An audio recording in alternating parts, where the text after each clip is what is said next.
we were in negotiations. Investing in real estate, they're winning, they're making money. What's up, everyone? Welcome to the Real Estate Educators Podcast, where we provide the education you can build on. I am your host, Kevin Amos. This podcast has been so much fun, much different than I even expected, because we're helping real estate investors and real estate educators make more money.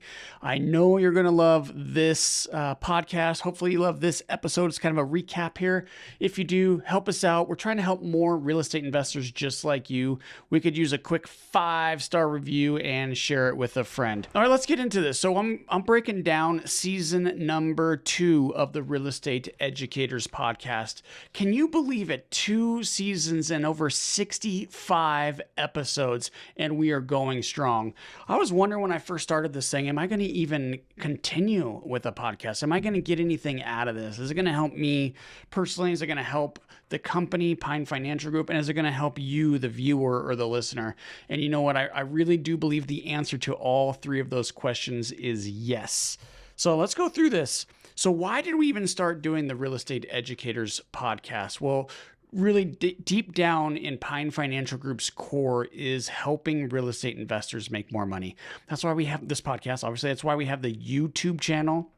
It's why we do our Investor Success Summit in both Denver and in Minneapolis.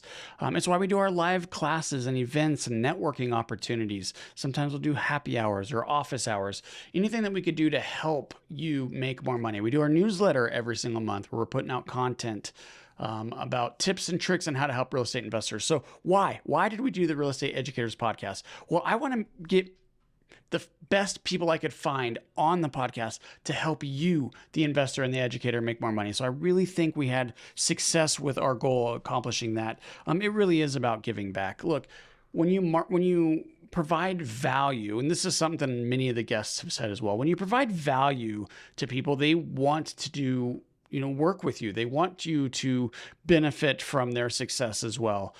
So that's the selfish reason. But look, if I could help you, the listener, if I could help anybody make more money and change a life, I get those little letters in the mail or little emails. Sometimes it'll be a phone call just to thank you because of what you were able to do for me. Here is where my life went. Here's where it was and here where it went. I can't tell you how great that feels. So we really are trying to help people. So here's the format.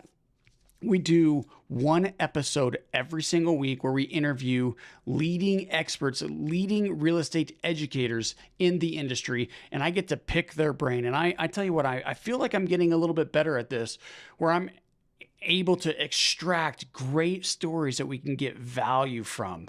My job as an interviewer is to get them to give us advice and tips on how we could benefit and how we can increase our income and our business.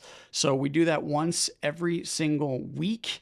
And then we also sprinkle in some other cool episodes. So once a quarter, we do the Market Pulse update in both Minnesota and in Denver. In Denver, we have Justin Cooper co-host with me, where we interview Mr. Joseph Massey of Castle and Cook Mortgage. He is an expert when it comes to the Denver market. And we go every single quarter. What is happening in Denver? Obviously, we do a little macro as well. What's going on with interest rates, inflation, employment, consumer debt, some of the things that we're all a little bit nervous about. So we talk about all of that with Joseph Massey in Denver. In Minnesota, we have special guest host, Sean Bloomquist. He's out in Blaine, Minnesota, so he's our local guy out there. He jumps on with me and we interview Mike Jacka with Minrea. So Mike is an expert when it comes to Minneapolis and St. Paul, the Twin Cities, and their markets. And he's heavily focused on that. And he always gives us such great insights and stats. And then we go back and forth a little bit again on the macro level and get his opinion on interest rates and inflation and employment and all of those things. And look, we don't have a crystal ball. We're not economists. We're just guys talking about what we're seeing in the economy and how it impacts us personally in our real estate investing and how we think it might impact you in your real estate investing. So if you're in those local markets, those are episodes that you absolutely should be listening to, 45-ish minutes, and it'll really give you some insight of what's going on. Hopefully it'll give you some comfort because it's not as bad as the media will make it sound. So I want to go quickly into what I'm getting out of the Real Estate Educators podcast. Well, gosh, I'm getting invited on a lot of other podcasts, and that's kind of what I want, because if I can get in front of other people's audiences, I could share my message with more and more people. So it's great to speak to our audience, our followers. I love you all very much, and I want to get in front of new, fresh faces so I can have a bigger impact. So that's been great. I've been getting invited on other people's podcasts, and that's part of the mission here of the Real Estate Educators podcast. But aside from that, I'm also getting to meet some amazing, amazing people. And I'm gonna talk a little bit about who really stood out to me in season number 2. So if you want, you can go back and listen to those episodes. But really, everybody that I interviewed this season was fantastic. A lot of them say similar things, and some of them are just like, where are you coming from? Like, help me understand that point of view. So those are the two big benefits for me. And then obviously helping you, the listener. I do get emails. I do get phone calls. I do meet people at the different networking events that I'm able to attend.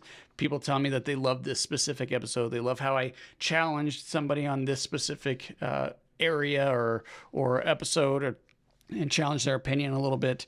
So I love getting that type of feedback as well. So some of the highlights for me, we had 2 1031 administrators interviewed this season. And normally I wouldn't do that, but they were so different that we decided to air them both.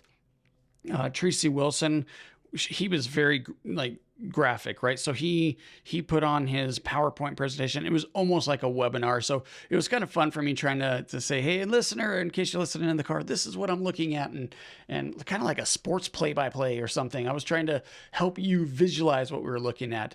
Otherwise, if you were watching it on YouTube, then you got to see exactly what Tracy was going over. And then Drew McCabe, him and I have been buddies for years and years and years. So it's just kind of fun to catch up with him on air, getting recorded, and learn a little bit more about what he's doing and what he's seeing in the 1031s. This is a fantastic time to be considering 1031s because I think there's great deals, and people are moving from residential into commercial, and 1031s are a great way to do that. One of the things I thought was actually really fun too is we interviewed Trevor Oldham, and he is the founder of Podcasting You. And the reason I think this was such a fun, I guess, experience is because when I was first getting started in podcasting, I hired Podcasting You to help book me on other people's podcasts without even knowing who this guy was, right? So I had actually worked with his company prior to him reaching out to us to be on our podcast. So to interview him was actually a lot of fun. Mike Linton talked about, this one really stood out to me. He talked about using no as a motivator. And he said, oh my gosh, this really stuck with me. And it's something I believe down into my core. Like, how bad do you want it? Why do you really want to accomplish whatever it is you're shooting for, you're trying to accomplish? And he says, you really got to get into that why and know what it is you're trying to accomplish it. And if someone tells you no, you can't do something, instead of being discouraged by that should motivate you. I mean, it sounds crazy, and negative motivation maybe isn't the best way to motivate. It's typically better to, pursue pleasure and pursue your goals. But if you're going to prove somebody wrong, for example, that can be a tremendous motivator, as Mike pointed out. Jim Black talked about real estate being a marathon, and this is something that doesn't get talked about near enough. Look, real estate will make you rich. I 100% guarantee this is a vehicle that you could build wealth with. What I can't promise is how long it's going to take. And there's going to be ups and downs on the way. So you just got to be able to weather those storms. And at the end, it's phenomenal. So stick with it.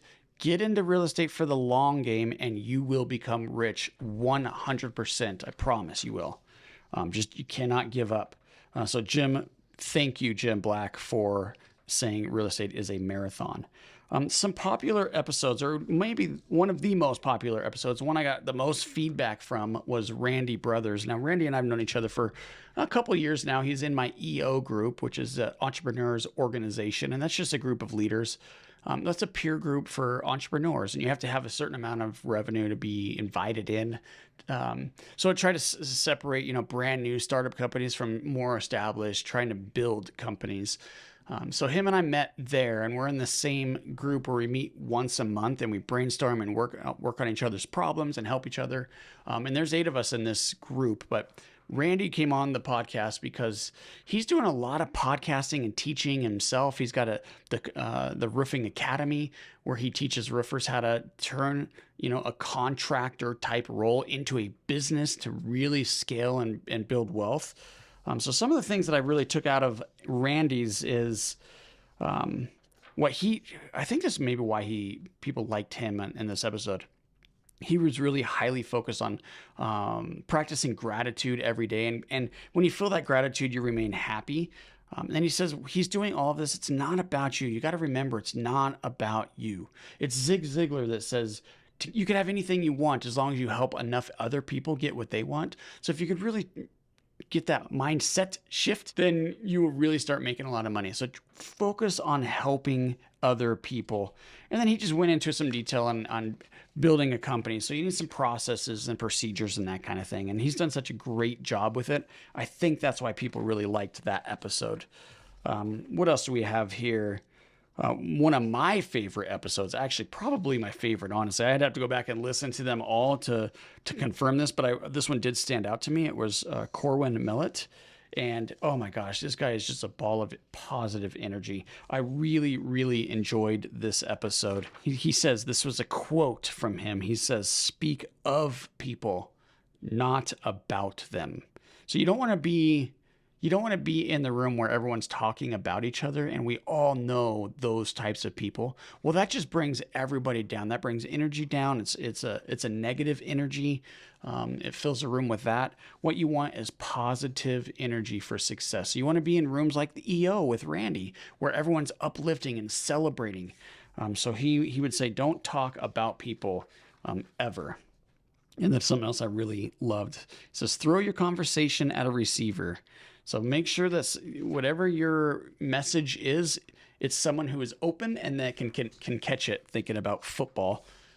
So who is able and willing to receive what you're trying to tell them? You can't just talk at somebody, right? They're not going to get the message if they're not willing to. Another one of my favorite episodes, and I really enjoyed this one a lot, was Gabe Rodarte. And Gabe, I think people relate to him because, like so many of us, Gabe started out in residential real estate, just fixing and flipping houses. He did a fantastic job with that, and he scaled it, and he was making a ton of money. But he wanted something bigger. So you can make a fantastic business flipping. It's just difficult. It's hard work. It's a little bit risky. So he discovered commercial real estate, and I met him in a commercial real estate group that I'm a part of. And so we're both trying to build commercial portfolio.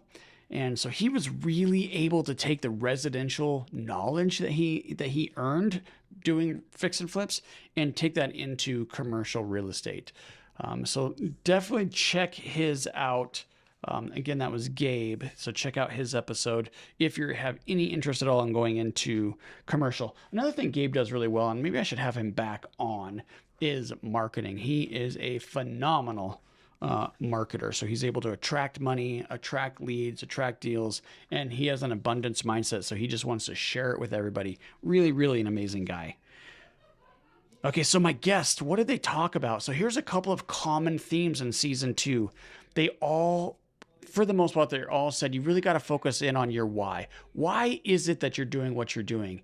If you could really understand that, then you could accomplish anything you want. You will absolutely be unstoppable when you accomplish that.